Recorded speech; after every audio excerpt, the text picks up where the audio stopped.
हाय, मैं रविंद्र सूर्यवंशी आइडिया से film making के सफर में आज भी आपके साथ जुड़ा हूं और आशा करता हूं कि आप सब मेरे साथ आज भी जुड़े होंगे।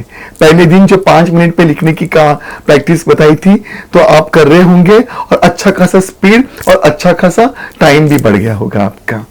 फिर से याद दिला रहा हूं, आइडिया जो थी अपने दिमाग में उसको थीम, कैरेक्टराइजेशन और लॉगलाइन के सहारे डालने की कोशिश की ताकि एक ट्रैक मिल जाए। Finalising the end in the beginning किया ताकि कहां तक पहुंचना है पता चले। विलेन या ऑब्स्टिकल्स देखे, कैरेक्टर का जहां देखा, उसके बाद उनके सब प्लॉट्स में सपोर्टिंग कैरेक्टर्स को मिले, फिर हमने इंसाइटिंग इंसिडेंट देखा और उसके बाद अब चल रहा है हमारा back story. What is at stake, दांव पर क्या है। आशा करता हूं कि आप सब लोग एंजॉय कर रहे होंगे और ये सारी चीजें मैं बार बार आपको बोलता रहूंगा, हैमर करता रहूंगा ताकि आपके जहन में उतर जाए, आपके सबकॉन्शियस माइंड में चला जाए, ताकि लिखते वक्त पर ये ऑटोमेटिकली फिर से पेन के जरिए कागज पे उतरता रहे। तो आज हम देखेंगे फिल्म सीक्रेट सुपरस्टार। इंसिया जो एक बच्ची स्कूल गोइंग किड है, उसको ऊपर वाले ने एक बहुत खूबसूरत आवाज से नवाजा है और ये गाना गाना चाहती है। अब इसकी बैक स्टोरी देखिएगा कैसे है। ये बहुत ही ऑर्थोडॉक्स, एकदम टिपिकल ऑर्थोडॉक्स, जिस तरह से मेन शॉवरिस्ट वाले जो फैमिली होती है, जहां पर एक घर का मुख्य आदमी जो होता है, जो कमाने वाला एक ही होता है और उसी के जो वो चाहता है उस तरीके के घर के बाकी के सारे लोग वैसे ही जीते हैं, उसके हिसाब से रहते हैं। तो यहाँ पर इंसिया के अब्बू जो हैं, उनके जो पिताजी हैं, उनके जो फादर हैं, वो एक बहुत ही स्ट्रॉन्ग हेडेड, एक बहुत ऑर्थोडॉक्स थिंकिंग वाले बंदे हैं, जिनके डर के वजह से वो बेचारी अपना जो फन है उसे बुरखे में अपना चेहरा छुपाए हुए दुनिया के सामने ले आती है। कितनी ब्यूटीफुल बैक स्टोरी है इसकी कि इतनी सारी चीजें हैं। और देखिए इस वाली बैक स्टोरी में जो उसने उसके साथ एडजस्टमेंट करना सीख लिया है कि ठीक है, फन है उसके पास में तो वो ले आएगी दुनिया के सामने बिना अपना चेहरा दिखाए। पर और father still is not happy with that. और किस तरीके से एक के बाद उनके घर में सारे जो वाकया होते हैं।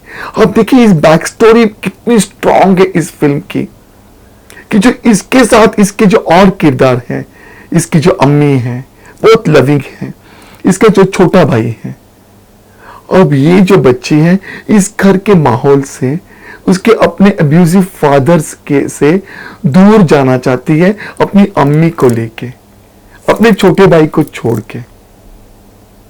एंड सी द वे जो अम्मी कहती है, अगर छोटे को वहां रख दिया बच्चे को तो वो भी उसके बाप जैसा ही बड़ा होके बनेगा। अमेजिंग। तो अगर इस जहाज से निकलना है तो तीनों को ही निकलना है, इसलिए उसको एक फन दिया गया है, एक उसको एक ऊपर वाले ने एक बहुत खूबसूरत कला दी है, बहुत प्यारी आवाज दी है। तो आप भी देखिएगा कि क्या आपके पास भी कोई ऐसी आइडिया है जिससे जिंदगियां संवर जाए। आइए अब देखते हैं फिल्म विरासत। शक्ति सिंह का जो बैक स्टोरी है वो उसके जो प्रेजेंट के साथ नहीं है। उसका प्रेजेंट ये है कि वो लंदन में बढ़ रहा है, वो लंदन में पढ़ाई कर रहा है, उसकी गर्लफ्रेंड है और वो चेन ऑफ रेस्टोरेंट्स डालना चाहता है और वो शुरू करना चाहता है चेन ऑफ रेस्टोरेंट्स। और फिर वो उस लड़की को अपने गांव में अपने पिताजी से मिलवाने लाया है ताकि वो उन्हें पसंद करे और इनकी शादी के लिए रजामंदी दे दे। This is his present. Okay, और फिर यही उसका फ्यूचर होने वाला है। That is what is expected. हम सोच रहे हैं ऐसे कि भाई ऐसा हो जाए, पर इसकी बैक स्टोरी देखिए क्या है। शक्ति सिंह एक गांव वाला लड़का है। लंदन जाने से पहले, उच्च शिक्षा के लिए जाने से पहले वो इतने सालों तक गांव में रहा, वही जन्मा, वही पला बड़ा। उसके अंदर वो गांव की मिट्टी की खुशबू है, उसके खून में, उसके रग रग में वो एक गांव वाला बनता है। कितना आर यू अंडरस्टैंडिंग कि कैसे उसका प्रेजेंट है जो उसका ब्यूटीफुल फ्यूचर हो सकता है, तो कैसे उसकी बैक स्टोरी है और दांव पर क्या लग रहा है, सब कुछ देखिए। यहां जाता है तो दांव पर पूरा गांव की खुशहाली, बिकॉज उसके पिताजी गुजर गए हैं। ऐसा इंसाइटिंग इंसिडेंट हो गया उसकी लाइफ में जो हमने पिछली बार देखा। अब क्या है, वो इस बार जाएगा London, chain of restaurants, girlfriend, शादी, ब्यूटीफुल लाइफ। यहां गांव की रखवाली करने के लिए कोई नहीं है। और अगर वो गांव में रहता है, अपनी पिताजी की जगह संभालता है, उनके जगह पे सारे फैसले लेता है, गांव वालों को संभालता है, तो London, chain of restaurants, girlfriend, everything is gone. किस तरीके से दांव पर देखिए क्या लगा है इसकी जिंदगी में। आप भी देखिए, आपके पास जो कहानी है उस कहानी में क्या दांव पर लगा हुआ है, क्या बैक स्टोरी है कि जब एक इंसाइटिंग इंसिडेंट कैरेक्टर के लाइफ में आता है, जब वो एक स्टोरी में आता है, तो क्या क्या छूटने के चांसेस है, क्या क्या पाने के चांसेस है, क्या हो सकता है। Isn't it very interesting? मुझे कमेंट सेक्शन में जरूर लिख के भेजिएगा। अब हम बात करेंगे फिल्म खामोशी की। राधा जो एक यंग ब्यूटीफुल नर्स है, इसके हमने सारे कैरेक्टराइजेशन के वक्त देखा था, इसके बारे में सब जान गए थे हम। अब देखिए इसकी बैक स्टोरी क्या है।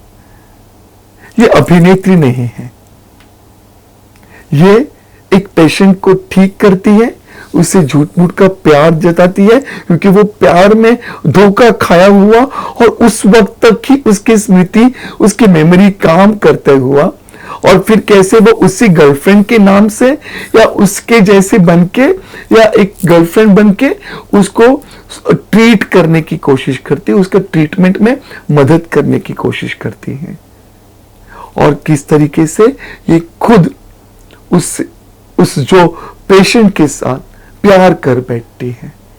और फिर कैसे इसकी बैक तो देखिए, ऑलरेडी वो एक किसी से प्यार कर चुकी है, उसके साथ उसको वो भूल नहीं पाई है, वो पेशेंट ठीक हो गया, अपने घर चला गया। और एक और इंसाइटिंग इंसिडेंट इसकी लाइफ में आता है कि एक और नया नौजवान पेशेंट प्यार में धोखा खाया हुआ इनके अस्पताल में फिर आता है। No, look at this back story, it's recurring, दोबारा होने वाला है।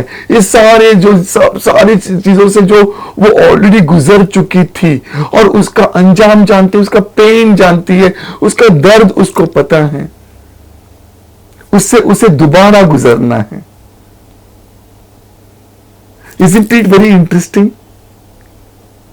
तो आप भी देखिएगा कि आपके पास जो आइडिया है, उस आइडिया को किस तरीके से, जब आप एक इंसाइटिंग इंसिडेंट लिखते हैं तो उसके पहले किस तरीके से कैरेक्टर की बैक स्टोरी जानना बहुत जरूरी है, ताकि हमें पता चले कि ये है क्या, इसके पास क्या क्या है जो दांव पे लग सकता है जब इंसाइटिंग इंसिडेंट आ जाए तब। Isn't it very interesting? मैं रविंद्र सूर्यवंशी आइडिया से फिल्म मेकिंग के इस सफर में आज भी आपके साथ जुड़ा हूं, और जब तक ये सफर कंप्लीट नहीं हो जाता मैं आपके साथ जुड़ा रहूंगा, आता रहूंगा। Thank you.